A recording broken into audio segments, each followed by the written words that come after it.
Yesu nashimwe bene data, amahoro y'Imana nakomeze kubana namwe. Mfashe uyu mwanya kugira ngo mbashimire kubwo umwanya mufata mukareba ibiganiro byacu. Imana yo mu ijuru ibahe umugisha.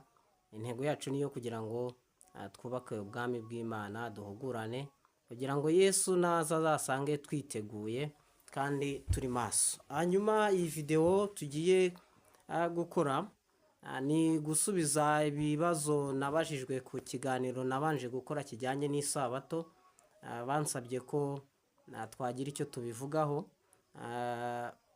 Hari abanyuze kuri cano bampa ibyigisho bigera kuri 87 bivuga ku munsi w'isabato ngo ko ari umunsi wa karindwi, ariko turaza kubivugaho neza.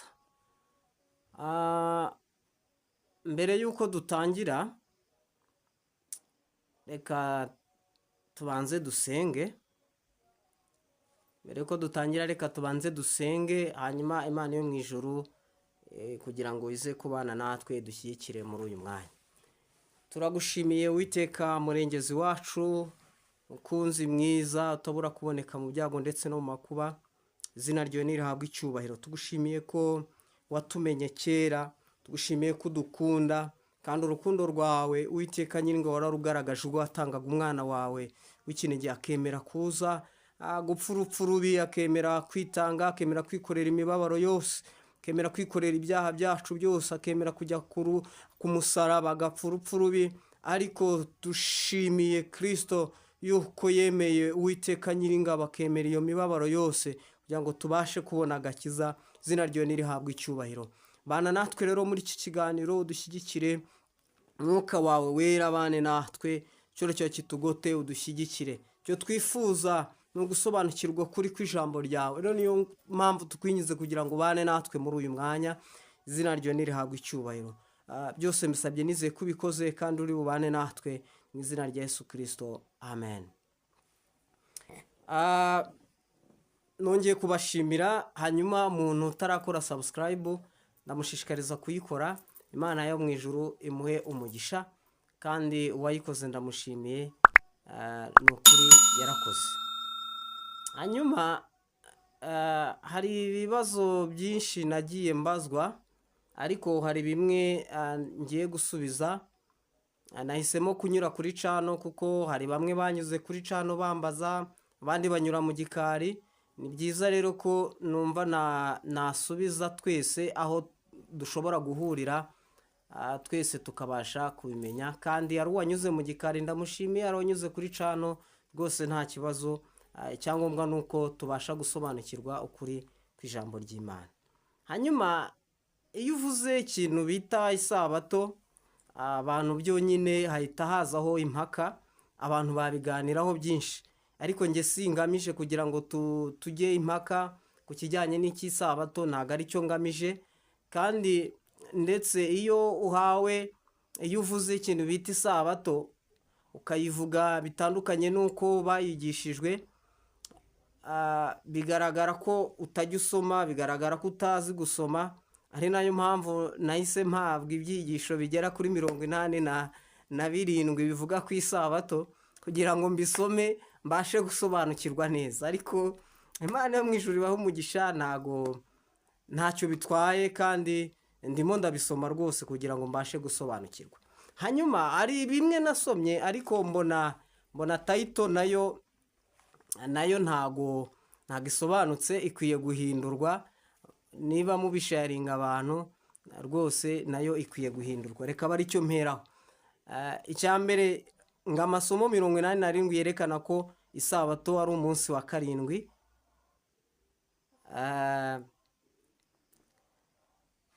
Ibyo rero iyo title ntago isobanutse, kuko nidusoma mu byakozwe n'intumwa igice cya mbere umurongo wa 12 nk'uko bigaragara muri rura rutonde 87, byakozwe n'intumwa igice cya mbere umurongo wa 12 haravuga ngo basubira i Yerusalemu bavuye ku musozi witwa Elayono uri bugufi bw'i Yerusalemu, nk'urugendo rwo kugendwa ku isabato.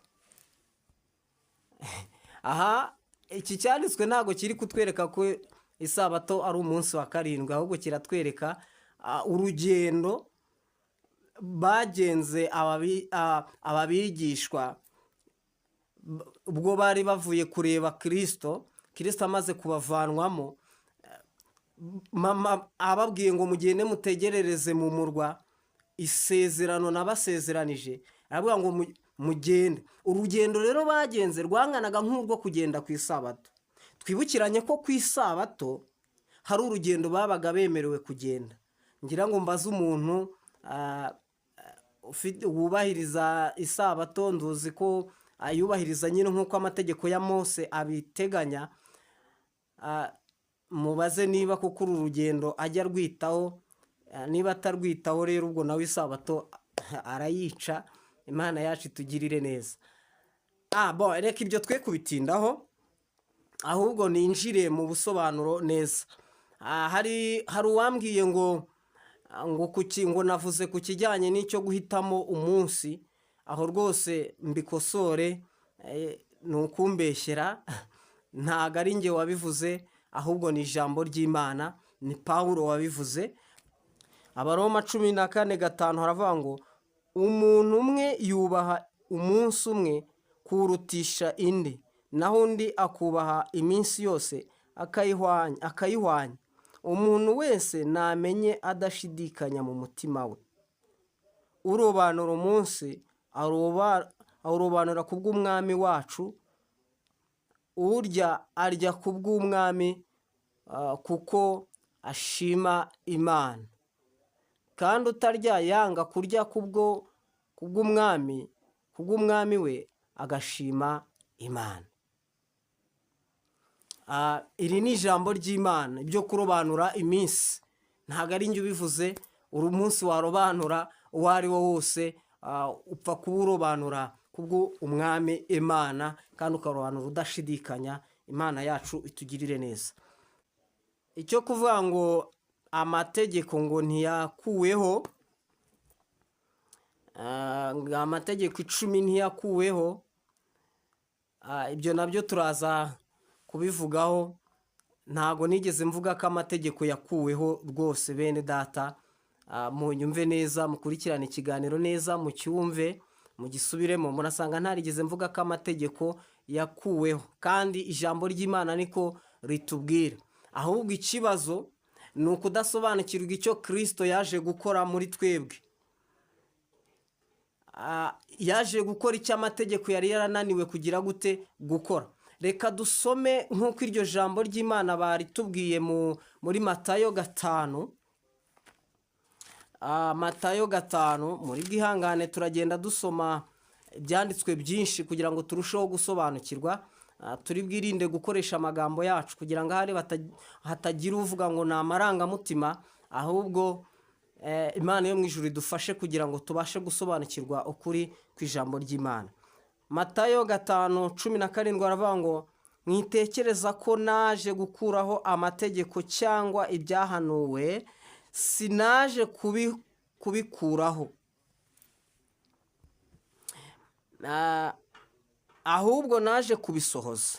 Kandi ndababwira ukuri yuko ijuru n'isi kugeza aho bizashirira amategeko atazavaho inyuguti imwe cyangwa agace kayo gato, kugeza aho byose bizarangirira. Nuko uzica rimwe ryo muri ayo mategeko, naho ryaba ryoroshye hanyuma y'ayandi, akigisha abandi kugira atyo, mu bwami bwo mu ijuru azitwa mutoya rwose. Ariko uzayakora akayigisha abandi, mu bwami bwo mu ijuru azitwa mukuru. Kandi ndababwira yuko gukiranuka kwanyu nikutaruta uko abanditsi n'uko abafarisayo, mutazinjira mu bwami bwo mu ijuru. Imana yacu itugirire neza. Reka tugerageze gukoresha samari mu magambo makeya kugira ngo twese tubashe kubyumva, ikiganiro kitaza kuba kirekire cyane. Ushobora kuba wibaza uti se Yesu ntiyazanywe no gukuraho amategeko. Ikibazo cya kabiri, none ko wubahiriza yose ariko isabato ukayirengagiza? Ikibazo cya gatatu, Yesu yubahirizaga isabato? Ndumva ngiye gusubiza ibyo bibazo uko ari bitatu, hanyuma kugira ngo twese tubashe gusubizwa. Imana yo mu ijuru itugirire neza. Hanyuma Yesu ntiyazanywe no gukuraho amategeko, ahubwo yaje kugira gute? Kuyasohoza. Ndetse n'ubuhanuzi n'ibihanurwa nk'uko tubisomye, ibyahanuwe ntabwo yaje kubikuraho, ntabwo yaje gukuraho amategeko, ntabwo yaje gukuraho ibyahanuwe, ahubwo yaje kugira gute? Kubisohoza. Reka mbabaze bene data, reka tuvuge wenda ku kijyanye n'ubuhanuzi. Niba ubuhanuzi buhanuwe, hanyuma ubuhanuzi bwahanurwa bugasohora, iyo busohoye ni iki gikurikiraho? Usubize umutima wawe.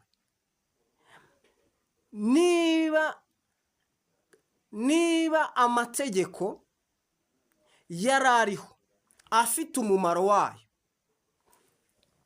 hanyuma umumaro wayo Kristo akawusohoza, niba bisohoye ni iki kigiye gukurikiraho? Hanyuma ushobora kuba uri kwibaza ubitekerezaho, ukomeze unkurikire, dukomeze dukurikire iki kiganiro, turaza gusobanukirwa ni iki Kristo yaje gukora ku kijyanye n'icy'amategeko. Imana yacu itugirire neza. Munkurikire neza, tugiye gusoma urwandiko rw'Abagalatiya, urwandiko Pawulo yandikiye Abagalatiya, ibice 3. Duhere ku murongo wa mbere, turabisoma byose tugere ku murongo wa 28. Titiri y'amagambo iravuga ngo amategeko ni umushorera utugeza kuri Kristo. Nusoma guhera mu itangiriro, aho uzasanga amategeko yose ni amategeko mbega umumaro wayo ni ayo kudushorera kugira ngo atugeze hehe? Kuri Kristo. Nusoma mu itangiriro ukaba utari kubonamo Kristo, usabe Kristo akwihishurire, ubashe gusobanukirwa ukuri kw'ijambo ry'Imana. Mwene data, unyumve witonze. Amategeko umumaro wayo ni umushorera utugeza kuri hehe? Kuri Kristo.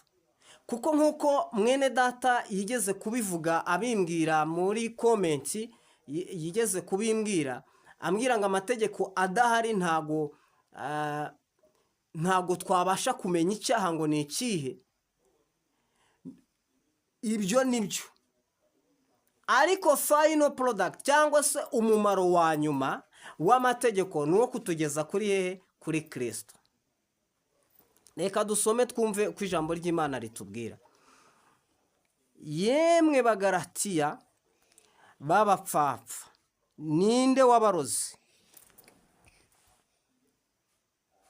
Mweretswe Yesu Kristo nk'ubambwe ku musaraba mu maso yanyu. Ibi byonyine nibyo nshaka ko mumbwira. Mbese imirimo itegetswe n'amategeko niyo yabahesheje umwuka?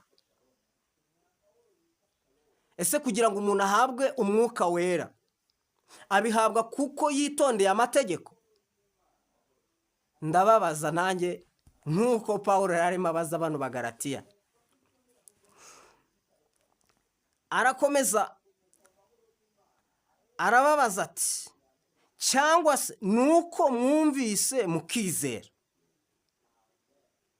Impano mwakiriye mwazakire kuko mwitondeye amategeko ariya yanditswe mu gitabo cya Mose, cyangwa nuko mwizeye? Mwarumvishe ubutumwa bwiza murangije murizera.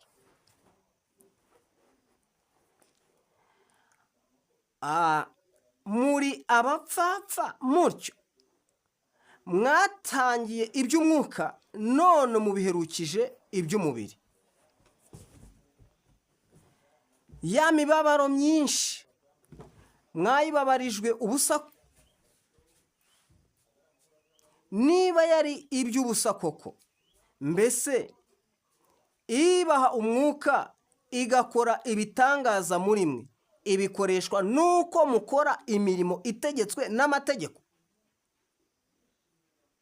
Munsubize namwe munsubize bene data, ese ibyo umwuka wera akorera muri mwebwe, ibitangaza bikorwa kuko mwubahirije mwakoze iby'amategeko ategeka, cyangwa nuko mwumvise mukizera?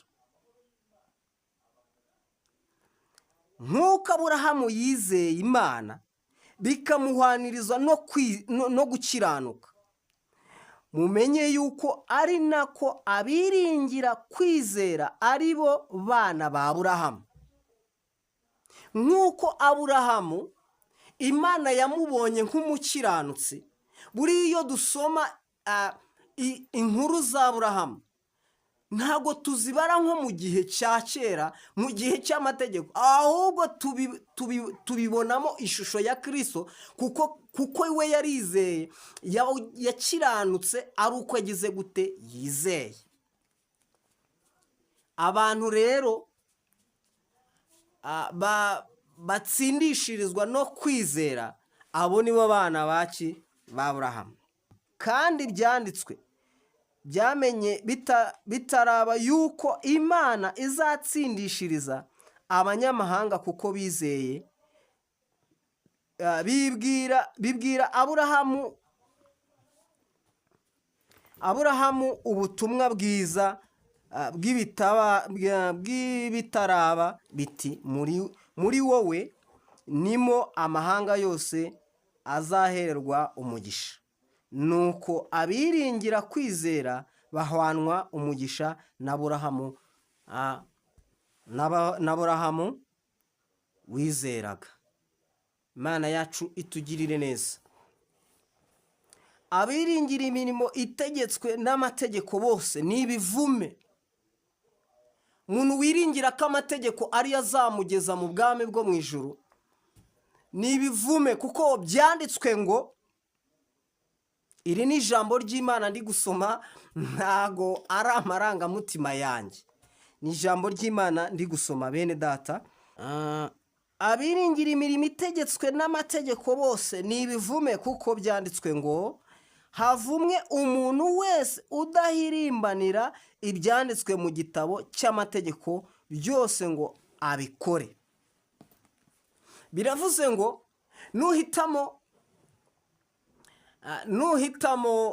kubahiriza amategeko, nuhitamo kugendera mu mujyo w'amategeko Mose yatanze, biravuze ngo ugomba kuyubahiriza yose, nta na rimwe ugize gute usimbutse. Kandi niwica rimwe gusa ryonyine uzahinduka ikivume, kuko aya mategeko ya Mose niko yari yubakitse. Itegeko ryajyanaga n'igihano. N'iri tegeko ry'isabato naryo ryari rifite igihano. Ijambo ry'Imana riravuga ngo utazubahiriza itegeko ngo ntakabure kwicwa. Bivuze ngo umuntu wafatwaga atubahirije isabato yagombaga kugira gute, kwicwa. Biragaragara ko yuko ari nta muntu utsindishirizwa n'amategeko imbere y'Imana. Bene data, nta muntu ujya utsindishirizwa n'amategeko imbere y'Imana. Iri ni ijambo ry'Imana ndimo ndasoma, ndimo ndabisubiramo kugira ngo ahari urimo ugira ngo ni amagambo yanjye abyumve neza. Ni ijambo ry'Imana ndi kugira gute, ndi gusoma. Imbere y'Imana nta muntu ujya utsindishirizwa n'amategeko, buri igihe icyo ari cyo cyose ugerageje kubahiriza amategeko, Imana ikubona nk'umunyabyaha, Imana ikubona ko udakiranutse.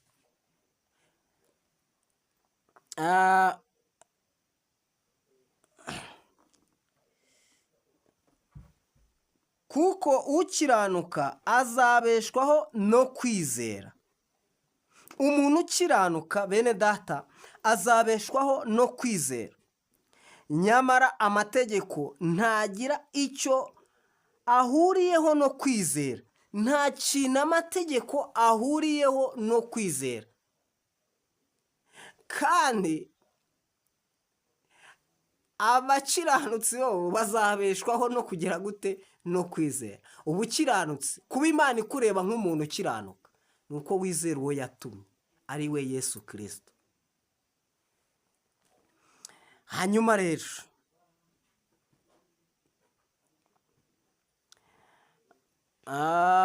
ariko rero uyakomeza azabeshwaho nayo. N'uyakomeza azakubeshaho. Nuvuga uti mpereye ku itegeko, ku mategeko, urutonde urayakurikije, uzabeshwaho nayo. Muri iyi si ntawe uzagufunga kuko amategeko nyine uzaba wayubahirije. Ntabwo uzajya mu nzu y'imbohe kuko amategeko uzaba wagize gute? Wayubahirije. Imana yo mu ijuru itugirire neza. Kristo, dore icyo Kristo yakoze rero. Kristo yaducunguriye kugira ngo dukizwe umuvumo w'amategeko, ahindutse ikivume ku bwacu. Nicyo Kristo yagize gute? Yakoze. Yaje kuducungura, adukuraho umuvumo w'amategeko. Bya bihano by'amategeko yaje kugira gute? Kubidukuraho. Nicyo gikorwa yaje gukora. Dukomeze twumve. Kuko byanditswe ngo havumwe umuntu wese umanitswe ku giti, kugira ngo umugisha w'Aburahamu ugere ku banyamahanga bawuheshejwe na Yesu Kristo. Nyine Yesu yahindutse ikivume, yahindutse ikivume, yaravumwe kubw'ibyaha. Ibyaha mbega byabaga detected n'amategeko, cyangwa se byagaragazwaga n'iki? N'amategeko. Cyangwa se icyaha cyazanywe na Adamu. Kuko kuva Adamu yakora icyaha, icyo gihe inyoko muntu yose imbere y'Imana yagaragaraga nk'inyamakosa. Ni no mpamvu haje amategeko, ngahari haba Imana yakubona nk'umuntu ugize gute? Ukiranutse. Ariko kuva amategeko yatangira, kuva ku bwa Mose, nta gihe Imana yigeze ibona abantu nk'abakiranutse. Keretse gusa umuntu wizeye niwe Imana yabonaga nk'umukiranutsi. Umuntu wenyine wayizeraga niwe yabonaga nk'umukiranutsi. Imana yacu itugirire neza. Kwizera kubone uko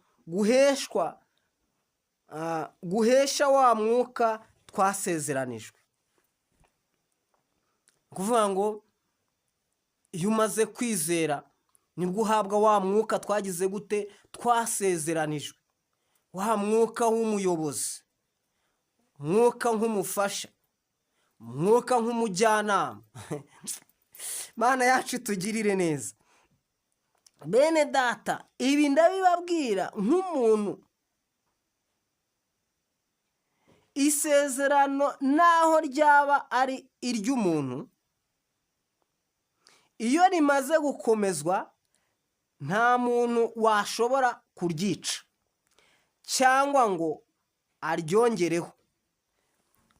Ku bijyanye n'amategeko y'abantu, nibyo Pawulo arimo avuga.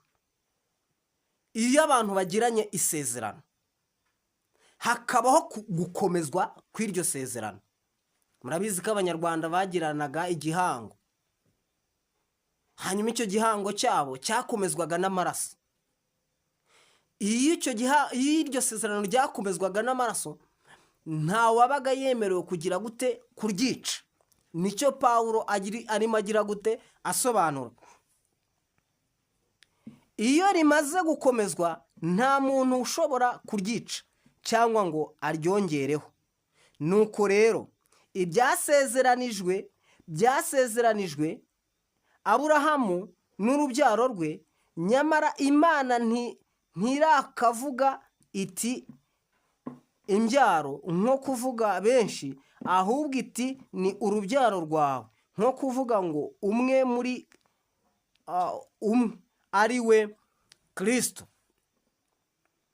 Ibyo mvuze ni ibi: nuko isezerano Imana yasezeranije mbere ritakuweho n'amategeko, yaje hashize imyaka 430 ngo aryice cyangwa avuguruze uwarisezeranije.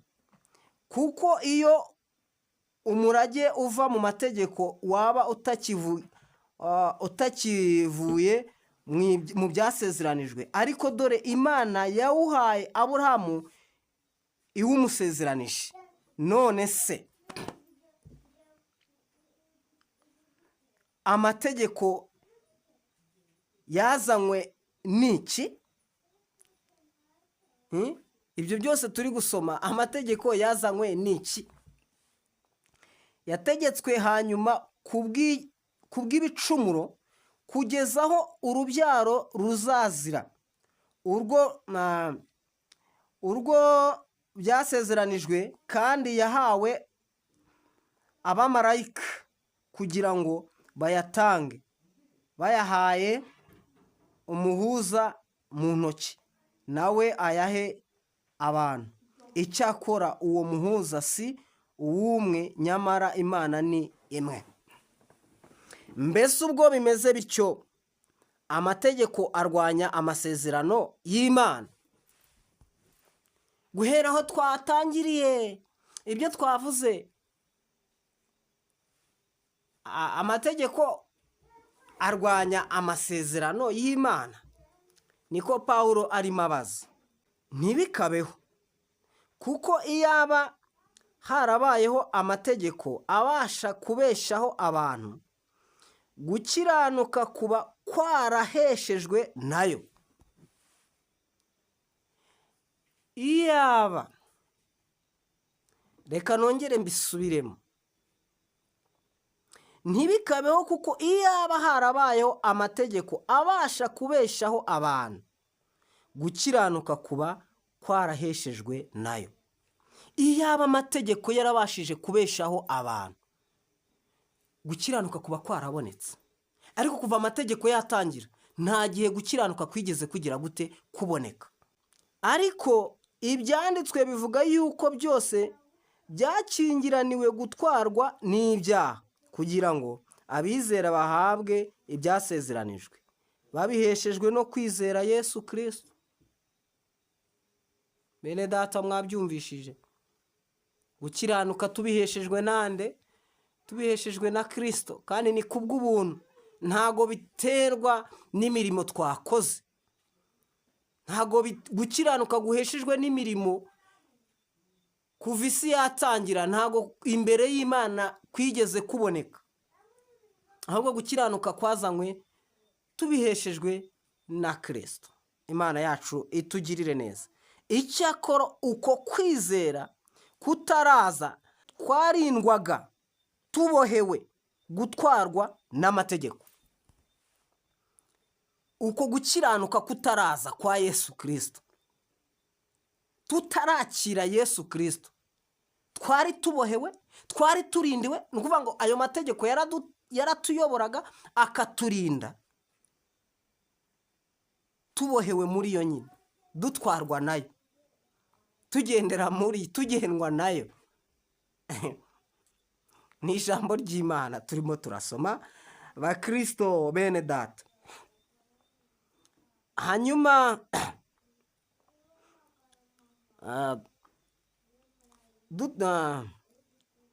icyakora uko kwizera kutaraza twarindwaga tubohewe gutwarwa n'amategeko, dutegereje kwizera kwari kugiye guhishurwa. Nicyo kintu cyari gitegerejwe, ari nayo mpamvu Yesu yavuze ngo naje kugira gute? Kuyasohoza. Yaje kuyasohoza. Hari ikitari cyakarangiye, amategeko umumaro wayo yaje kugira gute? Kuwurangiza. Yaje kugira gute? Kuwusohoza. Turaza gusoza mbabwira ngo noneho ubwo abakristo dukwiye kubaho gute nyuma y'amategeko ya Mose? Dukwiye kubaho gute kuri ya mategeko y'ibisate, ya mategeko yanditswe ku bisate by'amabuye? Nyuma yaho dukwiye kubaho ubuhe buzima? Imana yacu itugirire neza, kandi Bibiliya irabitanga rwose. Ujye usoma ijambo ry'Imana udashaka gutsimbarara ku mahame n'amabwiriza n'idini umaze igihe kinini warize, ahubwo usoma ijambo ry'Imana ushaka kugira gute? Gusobanukirwa. Imana yacu itugirire neza. Hanyuma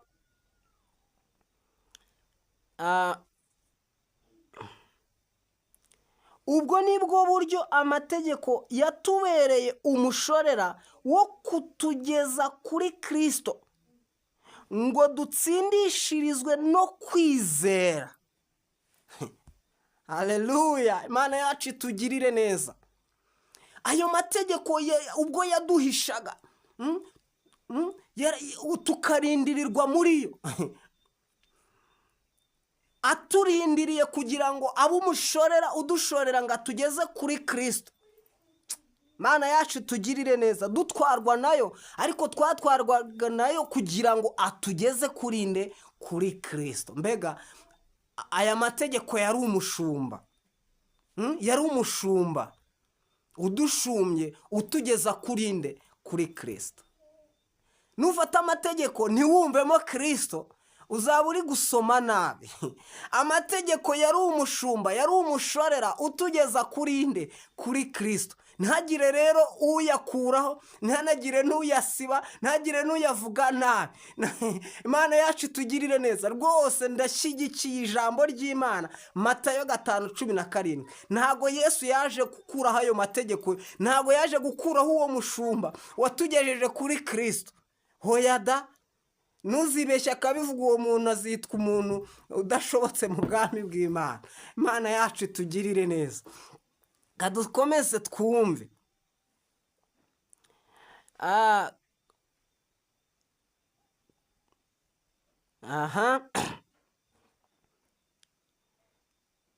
Ubwo nibwo buryo amategeko yatubereye umushorera wo kutugeza kuri Kristo ngo dutsindishirizwe no kwizera. Ariko kwizera kumaze kuza, nyumvirira ijambo neza uryumve mwene data. Kwizera kumaze kuza, ubwo Yesu yavuze, ubwo mu butumwa bwiza uko bwanditswe na Yohana hatubwiye ngo kuko Imana yakunze abari mu isi cyane, byatumye itanga umwana wayo w'ikinege, kugira ngo umuntu umwizera wese atarimbuka, arimbuwe na bya byaha, arimbuwe na cya cyaha cy'inkomoko, cya cyaha cyazanywe na Adamu, kugira ngo umwizera wese atarimbuka, ahubwo ahabwe ubugingo buhoraho. Imana yacu itugirire neza. Uko kwizera kumaze kuboneka n'iki cyabaye?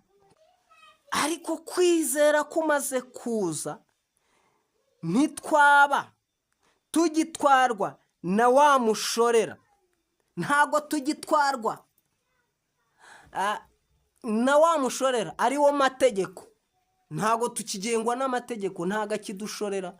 Yatugejeje kuri Kristo. Cyokoza niba utaragera kuri Kristo ni umushorera. Niyo mpamvu nyine tutakwiye kugira gute? Gukuraho n'ijambo na rimwe, kugeza aho isi izarangirira, ijuru rikarangirira. Hari ubutumwa bwiza uko bwanditswe na Yohana 14, bavuga ngo aho ngiye kubategurira kugira ngo aho nzaba ndi namwe muzabe. Kugeza icyo gihe ntago amategeko azigera avaho n'ikintu na kimwe. Mana yacu itugirire neza. Ubwo twinjiye, ubwo twizeye, ariko kwizera kumaze kuza ntitwaba tugitwarwa na wa mushorera.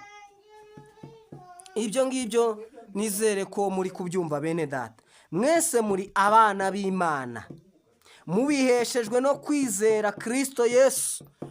Turi abana b'Imana tubiheshejwe no kwizera Kristo. Ntabwo turi abana b'Imana tubiheshejwe no kubahiriza amategeko. Kuko mwese ababatirijwe muri Kristo muba mwambaye Kristo. Tuba twambaye Kristo, ntabwo aba ari twebwe tuba tugaragara, ahubwo ni Kristo uba ugaragara muri twebwe. Imana yacu itugirire neza. Tuba twambaye Kristo, ntabwo ushobora gukiranuka wowe ubwawe, ahubwo Imana ireba umwambaro wambaye ariwo Kristo, akavuga ngo dore umukiranutsi wanjye. Imana yacu itugirire neza. Kuko mwese ababatirijwe muri Kristo muba mwambaye Kristo. None ntihakiriho umuyuda cyangwa umugiriki, ntakiriho imbata cyangwa uw'umudendezo, ntihakiriho umugabo cyangwa umugore, kuko mwese muri umwe muri Kristo Yesu. Ntabwo se mubyumvishe? Iyo umuntu ari muri Kristo Yesu aba ari icyaremwe gishya, ibya kera biba bishize, dore byose biba bihindutse bishya. Ntihaba hakiriho umugabo, ntihaba hakiriho umugore, twese tuba tubahuye umwe muri Kristo. Niyo mpamvu abantu bamwe bajya bajya impaka ngo umudamu ngo ntiyakabaye umushumba, ngo umukobwa ngo ntiyakabaye umushumba. Nyine baracyari muri cya kibazo cy'uko batemeye kuba icyaremwe gishya. Iyo umuntu yabaye icyaremwe gishya, ibya kera biba bishize, atangira ubundi buzima bushya. Nta nubwo aba ari umugabo, nta nubwo aba ari umugore, ahubwo aba asa na Kristo. Imana yacu itugirire neza. Ubwo muri aba Kristo, muri urubyaro rwa Aburahamu, muri abanragwa nk'uko byasezeranijwe. Imana yacu itugirire neza. Muri abaragwa, Imana yacu itugirire neza nk'Aburahamu. Imana yacu ikomeze kutwubaka no kudusobanurira ukuri kw'ijambo ry'Imana. Nari ndimo nsobanurira ikibazo kivuga ngo se Yesu yaje gukuraho amategeko? Ntago Yesu yigeze akuraho amategeko, ahubwo yaje kugira gute? Kuyasohoza. Ubwo rero niba amaze kuyasohoza, niki kigiye gukorwa? Ubwo harasubirizwamo n'ikibazo kivuga ngo none se ko wubahiriza amategeko yose ariko iry'isabato ukaryibagirwa? Reka nkubwire ko amategeko nubahiriza ntago ari ariya yategetswe na Mose, ntago ari ariya yo ku bisate by'amabuye. Ndabacarenjinze aho ngaho, ugiye kuvuga uti Theogene noneho yarayobye. Imana yacu itugirire neza. Ntago aya mategeko, iyo tugeze muri Kristo Yesu duhabwa andi mategeko mashya atandukanye n'amategeko Abisiraheli bahawe ku bisate by'amabuye. Ndabaha urugero. Yesu abwira abigishwa be, arimo abasezera agiye kubakurwamo, yabahaye izihe nshingano? Turasoma Matayo 28 igice cya 16, twumve ubutumwa yabahaye. Reka dusome 16, turavuga ngo nuko abigishwa 11 bajya i Galilaya ku musozi Yesu yabategetse. Bamubonye baramupfukamira, ariko bamwe barashidikanya. Nuko Yesu arabegera avugana nabo ati, nahawe ubutware bwose mu ijuru no mu isi. Nuko mugende muhindure abantu bo mu mahanga yose abigishwa, mubabatiza mu izina rya Data wa twese n'Umwana n'Umwuka wera, mubigisha kwitondera ibyo nababwiye byose, kandi dore ndi kumwe namwe iminsi yose kugeza ku mperuka y'isi. Imana yacu itugirire neza. Yabahaye amabwiriza arabwira ati mugende mwigisha abantu, mubabatize, kandi mujye mubabwira kwitondera ibyo nababwiye. Ntabwo yababwiye kwitondera amategeko Mose yahawe, hari ibyo yababwiye mu gihe yabanye nabo. Arangije arababwira ati kandi niyo turimo turasoma avuga ngo nzaboherereza umufasha, ntabwo mbasize nk'imfubyi, ntabwo mbasize mwenyine. Uwo mufasha niwe Mwuka wera, azababwira ibiruta ibyo nababwiye. Mana yacu itugirire neza. Abantu rero banga gufata ubuyobozi bwa Kristo, bakishakira kugendera mu buyobozi bw'amategeko ya Mose, ariko Kristo afite ubundi buyobozi. Ndabaha urugero. Dusome Matayo ibice 5.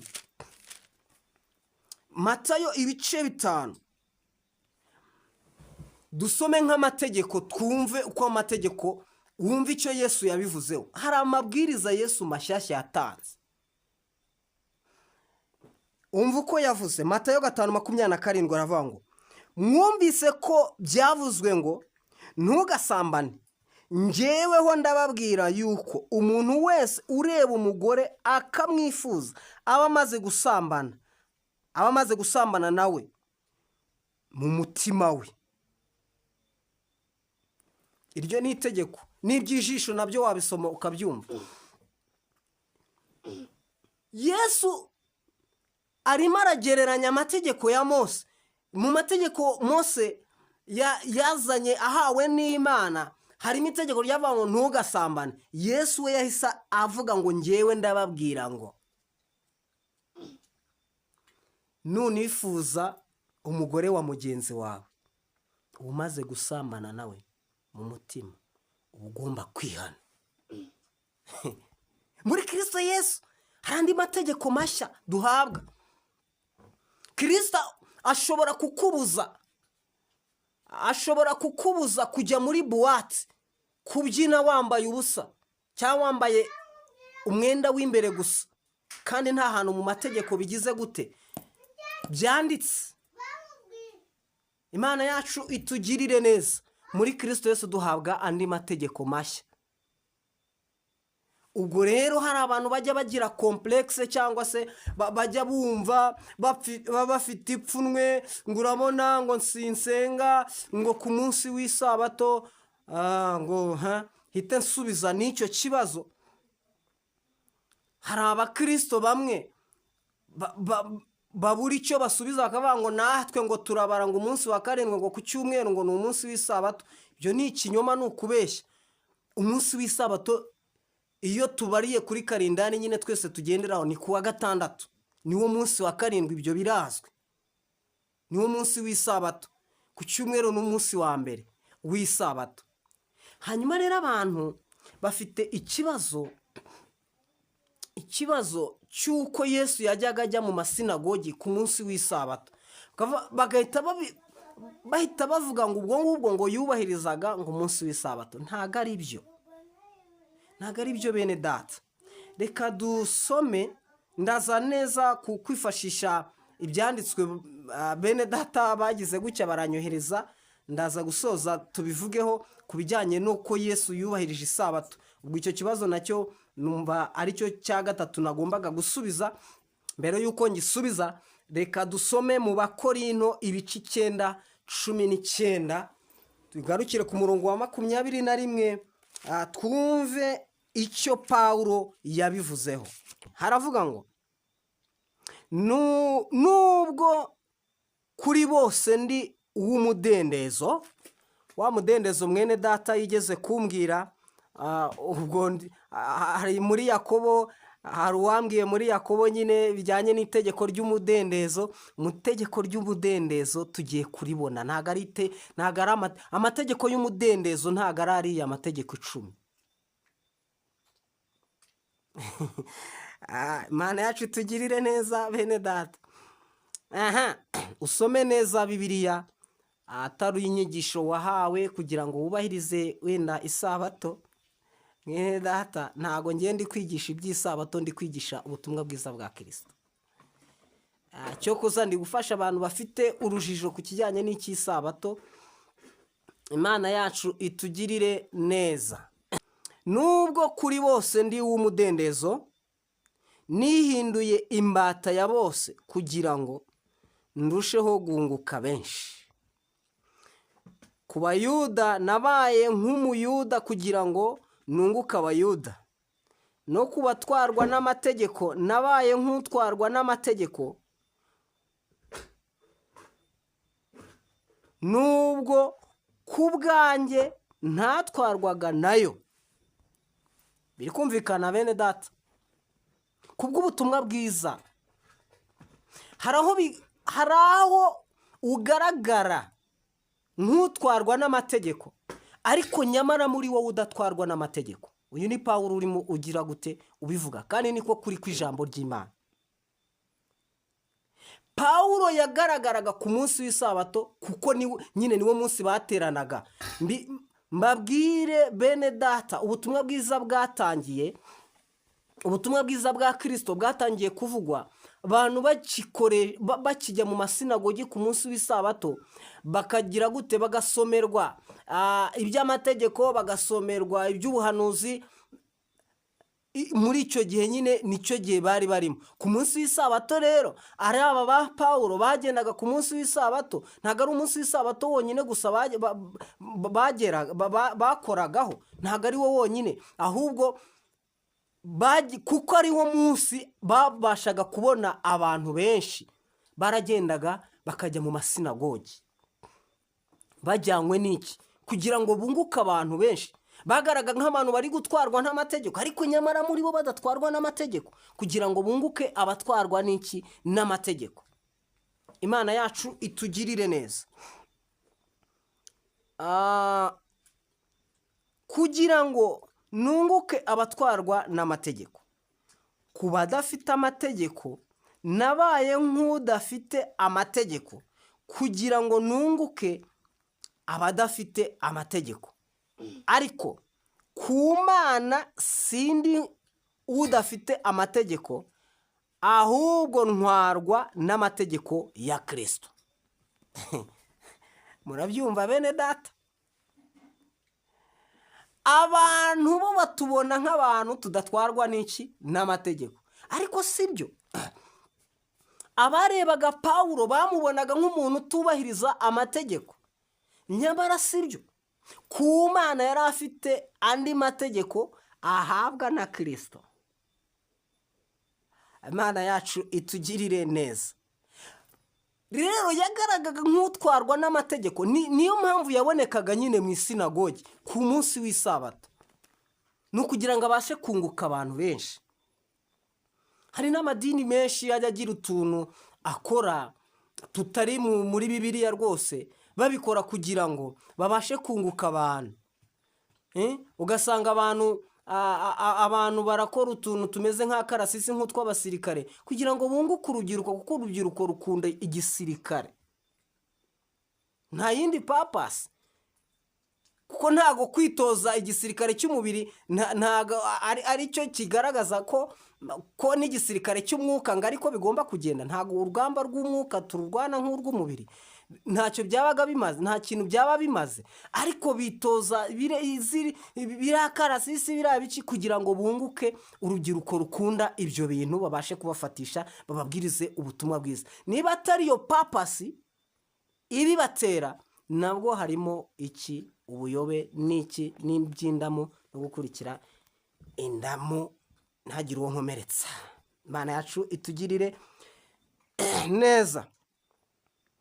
Ngo kubadakomeye nabaye nk'udakomeye, kugira ngo nunguke abadakomeye. Kuri bose nabaye byose kugira ngo mu buryo bwose nkize bamwe kandi ibyo byose mbikora kubw'ubutumwa ngo mfatanye n'abandi muri bwo Imana yacu itugirire neza. Ni nako Kristo rero yabonekaga mu masinagogi ku munsi w'isabato.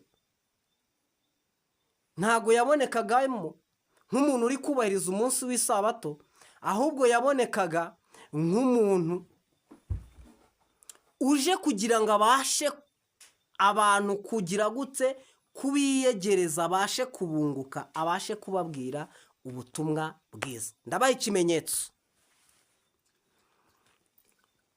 Tugiye gusoma muri Yohana ibice 5 umurongo wa 5. Ubutumwa bwiza uko bwanditswe na Yohana. Ubwo uri kwibaza ngo Yesu yubahirizaga isabato. Tugiye gusoma ubutumwa bwiza uko bwanditswe na Yohana ibice 5 umurongo wa 5. Turasoma, turaza kugera hepfo gatoya nko kuri 18.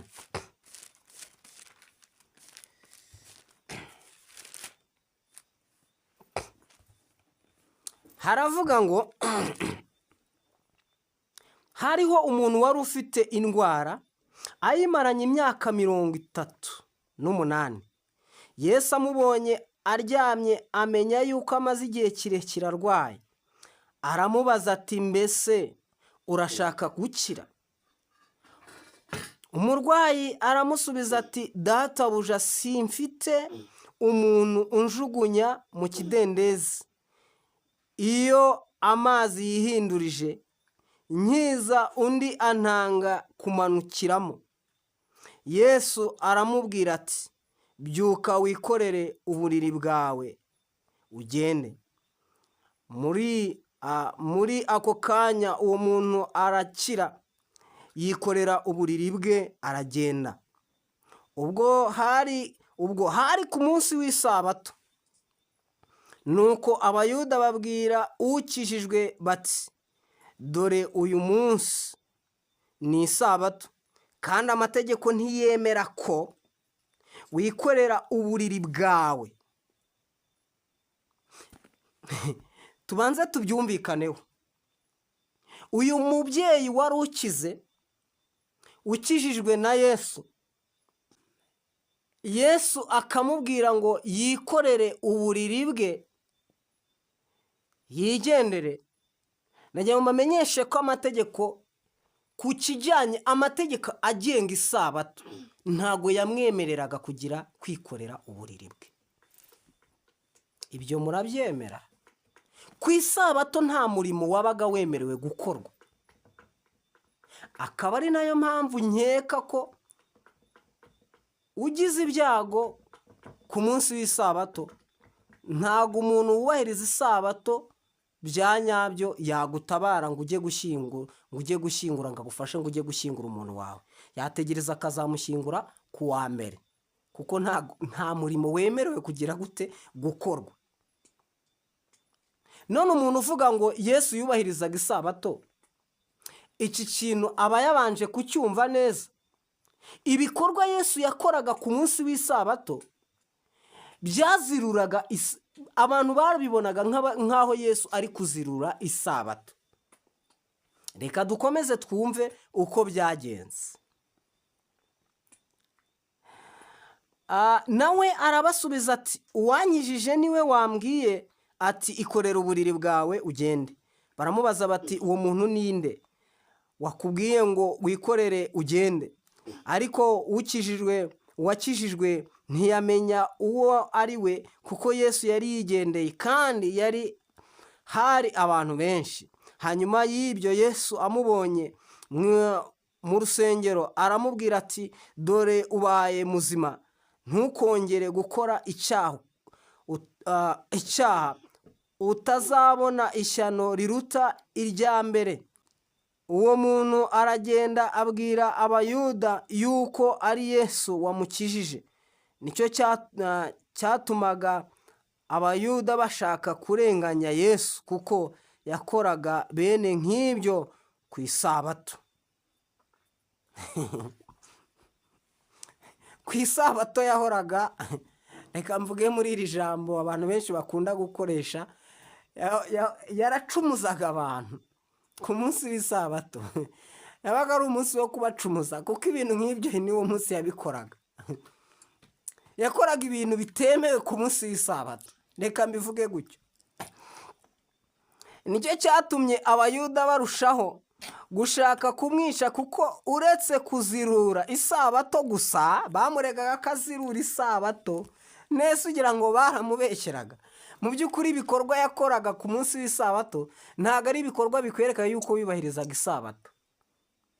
Ari nayo mpamvu kugeza kuri uyu munsi hari abantu bamwe, hari udukorwa tumwe na tumwe bagiye bahindura kubera Kristo, ku munsi w'isabato bakiyubahiriza, bavuga bati reka tugire dukorwa na tumwe Yesu yagiye akora natwe dukora. Ariko still ntago barumva icyo Kristo yaje gukora. Imana yacu itugirire neza. Ibi yabikoraga, hari ijambo ry'Imana rivuga ngo yaje atwarwa n'amategeko kugira ngo abashe gucungura abatwarwa nayo. Yaje yubahiriza amategeko ya Mose, yaje yubahiriza ibyo gukebwa ku munsi wa 8, nawe yarabyubahirije rwose, yarakebwe. Yewe yatangiye kubwiriza ubutumwa ku myaka 30,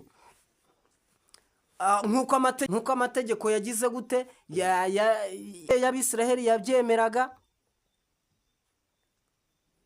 Imana yacu itugirire neza. Yaje nyine ayubahiriza, abigenderamo kugira ngo abashe gucungura abatwarwa nayo.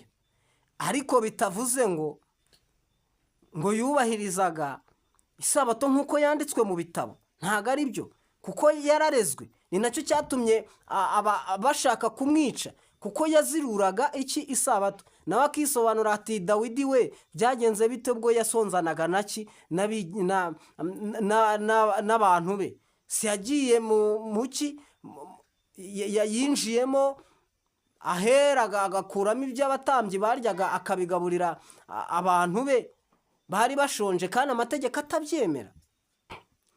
Nicyo cyatumye abayuda barushaho gushaka kumwica, kuko uretse kuzirura isabato gusa, ahubwo ahora yita n'Imana ko ari se bwite. Ahora yita n'Imana ko ari se bwite, akigereranya nayo. Urumva nyine bamuregaga ko avuga ngo ngewe ndi umwana w'Imana, umbonye ababonye data, nyine ngo yigereranyaga nayo. Ibyo nibyo birego bamuregaga. Nubwo yajyaga mu masinagogi ntabwo yigeze yumvikana nabo. Iyo aza yubahiriza amategeko nk'uko byari bimeze, ntabwo yari bushwane nabo, ntabwo bari bumugambanire.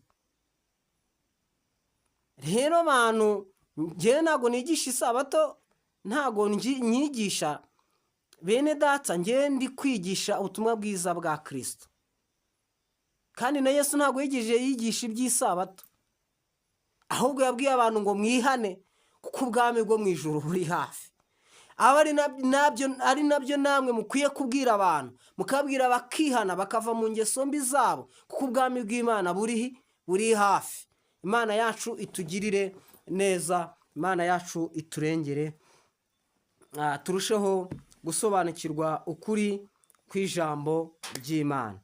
Yewe niyo wasoma Yohana ibice 7, usanga Yesu yari arimo ababwira ati ese ubundi mu mategeko ya Mose ko handitse ngo ko hari amategeko ya Mose yabahaye, mukaba mutayiziza, murashaka kunyicira iki? Reka tubisome, ntaza gukoresha amagambo yanjye. 7:19 haravuga ngo mbese Mose ntiyabahaye amategeko, ariko muri mwe ntawuyumvira. Murashakira iki kunyica? ntabwo bigeze bayumvira aya mategeko ya Mose. Ndetse n'ubu ngubu tuvugisha ukuri bene data, nta muntu wahagarara ngo avuge ngo ngiye nubahiriza ariya mategeko yose Mose yahawe. Ntawe uyubahiriza. Biri kumvikana? Ntawe uyubahiriza yose uko ari, uko byari bitegetswe. Ntawe uyubahiriza uko biri. Murashaka kunyicira iki? Abantu baramusubiza bati ufite dayimoni, ninde ushaka kukwica? Muramizi ko bamubwiye ngo n'ibitangaza akora ngo ni umutware w'abadayimoni ubimukoresha. Baramubwiye bati ufite dayimoni. Imana yacu iturengere, Imana yacu itwigishe. Abantu baramusubiza bati ufite dayimoni, ninde ushaka kukwica? Yesu arabasubiza ati nakoze umurimo umwe, namwe mwese murawutangarira. Mose yabahaye umuhango wo gukeba, icyakora ntiwakomotse kuri Mose, ahubwo wakomotse kuri ba sogokuruza banyu, ndetse mukeba abantu no ku isabato. Ubwo umuntu akebwa ku isabato ngo amategeko ya Mose atazirurwa, none kuki mundakarira kuko nakijije umubiri w'umuntu wose ku isabato? Mwe muca imanza ku bigaragara gusa, ahubwo muce imanza z'ukuri. Imana yacu itugirire neza. Murumva ko Yesu bahoraga bamurega, ariko nawe akabasomera mu byanditswe, akababwira ngo ese niba koko mwubahiriza isabato, namwe wabagenzura muvuga ngo isabato murayubahiriza, yasanga hari ibyo mukora bitemewe. Yarababwiye ngo niba koko mwubahiriza amategeko, nta muntu wigeze wubahiriza amategeko guhera ku bwa Mose ngo ayubahirize, Imana imushime. Yesu yarabajoye arababwira koko niba mwubahiriza amategeko ya Mose. Ko Mose yababwiye ibyo gukeba, mukaba mukeba abana banyu. Ubwo gukeba ni nko gusiramura, muri ino minsi niryo jambo rizwi. Ko mubakeba ku munsi w'isabato, kandi amategeko ya Mose ntabemerera kugira igikorwa na kimwe mukora ku munsi w'isabato. Kuki mubikora? Ngaho nimwisobanure. Mwarangiza ngewe mukanshinja, mukaba mushaka kunyica ngo kuko nakijije umuntu ku isabato. Imana yacu itugirire neza, Imana yacu idusobanurire. None se bene data, nanjye reka nongere mbabaze kuri ibi bintu by'ibyigisho mwanyohereje, kuko hari ahantu kuri ibi bintu, hari ahantu muri kubona Yesu yubahirije isabato, cyangwa ahubwo baramureze yuko atubahiriza ahubwo isabato. Yabasangaga mu masinagogi, yatangiye kwigisha iby'ubwami bw'Imana ari mu gihe bubahirizaga amategeko. Mu gihe cya kera isezerano rishya ritangira rikomezwa n'amaraso. Ubwo yababwiraga, ubwo yamanyuraga imigati akabwira ati uyu ni umubiri wanjye ugiye gutanyaguzwa ku bwanyu, abatana iki gikombe ni amaraso, ni amaraso agiye gutambwa ku bwanyu, ni amaraso y'isezerano rishya agiye gutambwa ku bwanyu kugira ngo mubabarirwe ibyaha. Naho isezerano rishya ritangirira. Isezerano rishya ritangira amaraso ameneka. Ngaho nagira unsobanurira, kuva amaraso ameneka ni hehe twigeze duhabwa itegeko ryo kubahiriza isabato? Bene data, reka twinjire mu buruhukiro nk'uko nabababwiye. Yesu ni umwami w'isabato. Muri Matayo 12:7 nabyo nabonye muri rwa rutonde nabyo biriho. Matayo 12:7 niho bavuga ngo Yesu ni umwami w'isabato. Ubwo abigishwa nabo ngo barimo nyine, burumva bari ku munsi w'isabato, bari kubagiye kubwirizwa, bahora babwiriza bakoze urugendo runini rero bararuha barasonza, ngo barangije banyura ku masaka baca amahundo. Ibyo bintu bakoze nabyo amategeko ntabwo yagirize gute, niba wubahiriza isabato ibyo nabyo ntabwo byemewe, ntabwo amategeko ya Mose yabibemereraga. Bahita babarega babwira Yesu bamwe bati ariko kuki abigishwa bawe batubahiriza isabato? Nese wowe uri kuvuga ko Yesu yubahirizaga isabato ushingira kuki? Kandi barabaregaga ko batubahiriza isabato. Dukurikije amategeko ya Mose aravuga ko batubahiriza isabato, barabaregaga. Aya mahundo baciye ntabwo byabaga byemewe. Ushingira kuki uvuga ko Yesu yubahirizaga isabato? Ushingira ko yabasangaga mu masinagogi ku munsi w'isabato? Hoya nuko ari wo munsi ahubwo yagombaga kugira gute kubabonaho, niho habaga hariho abantu bateranye. Ariko n'indi minsi yajyaga abwiriza, ntabwo ari ku munsi w'isabato gusa, n'indi minsi yarabwirizaga. Yesu abahe umugisha rero, ndabashimiye ko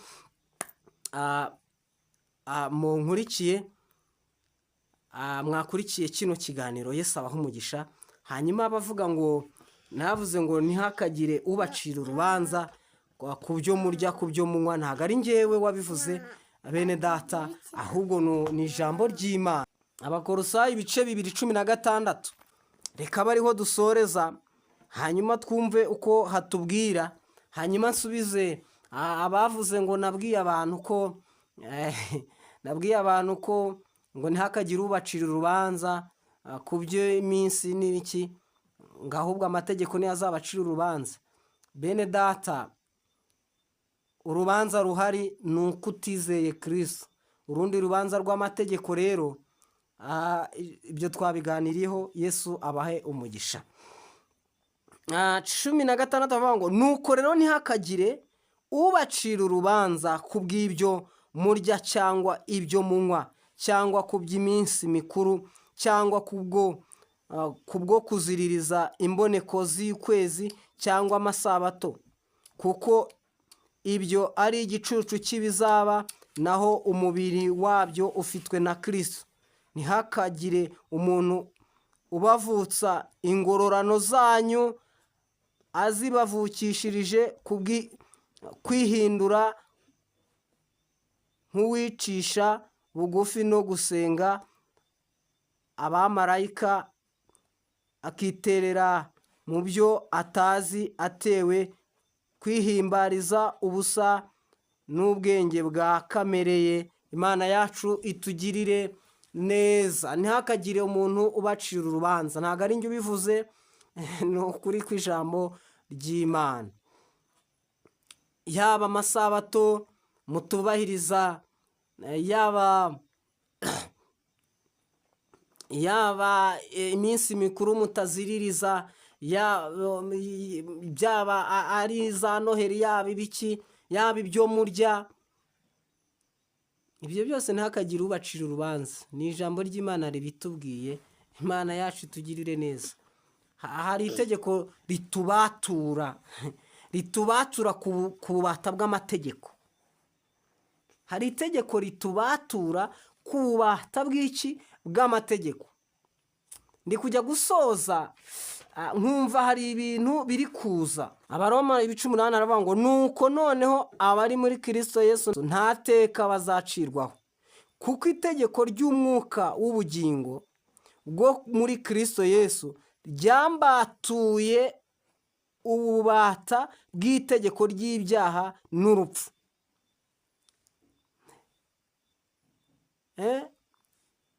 Byateka nshirwaho n'amategeko,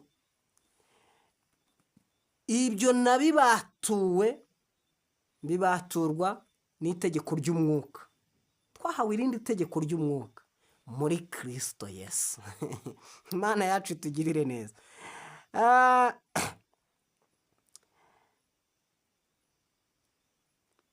Kuko iby'amategeko yananiwe gukora ku bw'intege nke za kamere yacu. Hari ibintu amategeko yananiwe gukora, bene data, wabyemera utabyemera, niko kuri kw'ijambo ry'Imana. Hari ibyo amategeko yananiwe gukora. Amategeko rwose yarakoze, yabaye umushorera, ariko hari ibyo yananiwe gukora. si uko ntacyo amaze, hari icyo yakoze, yabaye umushorera, ariko hari ibyo yananiwe gukora. Ku bw'intege nke za kamere yacu, Imana yabisohoje ubwo yatumaga umwana wayo ufite ishusho ya kamere y'ibyaha kuba igitambo cy'ibyaha, icira ibyaha bya kamere ho iteka, kugira ngo gukiranuka kw'amategeko gusohozwe muri twe. Gukiranuka guheshwa n'amategeko kugira gute gusohozwa? Kwarasohojwe, kwararangiye bene data. Abadakurikiza ibya kamere, icyo gihe ntabwo uba ugikurikiza ibya kamere y'umubiri, ahubwo bakurikiza iby'umwuka. Abakurikiza ibya kamere y'umubiri bita ku mubiri, naho abakurikiza iby'umwuka bakita ku by'umwuka. Umutima wa kamere utera urupfu, ariko umutima w'umwuka uzana ubugingo n'amahoro. Kuko umutima wa kamere ari umwanzi w'Imana, kuko utumvira amategeko y'Imana, ndetse ntushobora kuyumvira. Erega burya abari mu butware bwa kamere ntibashobora kunezeza Imana. Ariko mwebwe ntimuri aba kamere, ahubwo muri ab'umwuka, niba umwuka w'Imana aba muri mwe. Ariko umuntu wese utagira umwuka w'Imana ntaba ari uwe. Niba Kristo aba muri mwe, nubwo umubiri uba upfuye uzize ibyaha, umwuka uba ari muzima kubwo gukiranuka. Ariko niba umwuka w'iyazuye Yesu aba muri mwe, iyazuye Kristo Yesu izazura n'imibiri yanyu ipfa kubw'umwuka wayo uba muri mwe. Nuko rero bene data, turi mu mwenda, ariko si uwa kamere w'imibiri yacu ngo dukurikize ibyawo. Kuko niba gukurikiza ibya kamere y'umubiri muzapfa, ariko nimwicisha umwuka ingeso za kamere muzarama. Imana yacu itugirire neza. Abayoborwa n'umwuka w'Imana bose nibo bana b'Imana, kuko mutahawe umwuka w'ububata ubasubiza mu bwoba, ahubwo mwahawe umwuka ubahindura abana b'Imana, udutatisha uti Aba Data. Umwuka w'Imana ubwe ahamanya n'umwuka wacu yuko turi abana b'Imana. Imana yacu itugirire neza. Reka nukuri bene data, reka dusoreze hano. Twavuga byinshi, ijambo ry'Imana riraryoshye bene data, twavuga byinshi, ariko reka dusoreze hano. Abayoborwa n'umwuka w'Imana nibo bana b'Imana, ntabwo ari abayoborwa n'amategeko. Abayoborwa n'umwuka w'Imana nibo bana b'Imana. Imana yacu itugirire neza. Kandi twese iryo ni isezerano twahawe mu isezerano rishya, umwuka nk'umufasha. Tugiye gusenga. Ndabashimiye ko muduteze amatwi, nizere ko ibibazo nabajijwe mbisubije, kandi ukurikira ikiganiro, wongere usome Bibiliya neza, byumve. Ushobora kuba baramfashe nk'umuntu udasoma, ariko ntabwo ari byo mwene data. Ntago isabato rwose, isabato yahozeho ndetse izahoraho nk'uko biri. Ntawayikuyeho, ntawayitesheje agaciro. Yesu niwe mwami w'isabato. Ibya kera byose byo mu isezerano rya kera byari igicucu cy'ibizaba. Ari iryo sabato, ari ukubahiriza isabato, byari isabato yari itegerejwe ni Kristo. Kristo rero yarabonetse, twabonye uburuhukiro. Isabato byari uburuhukiro, ubwo buruhukiro twarabubonye, nibwo Kristo. Ahubwo ndashishikariza buri muntu uwo ari we wese kwinjira muri ubwo buruhukiro, ari bwo Kristo.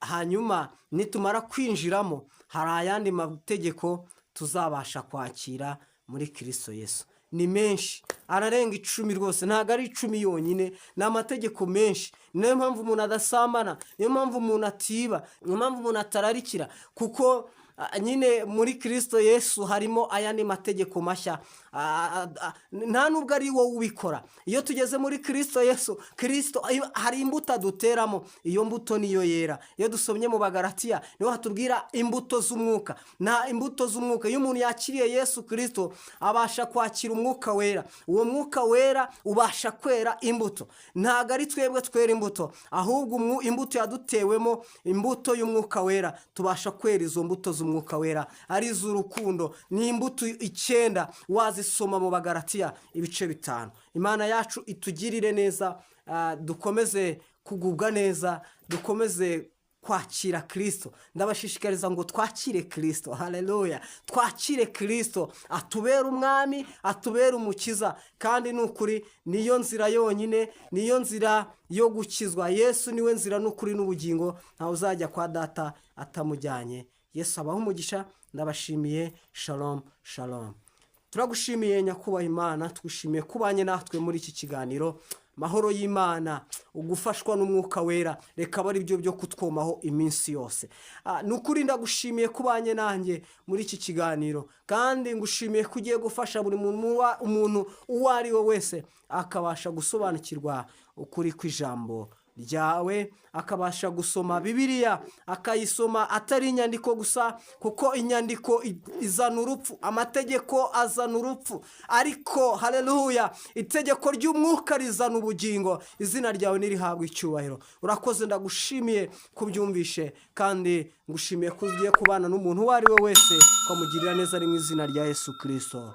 Amen.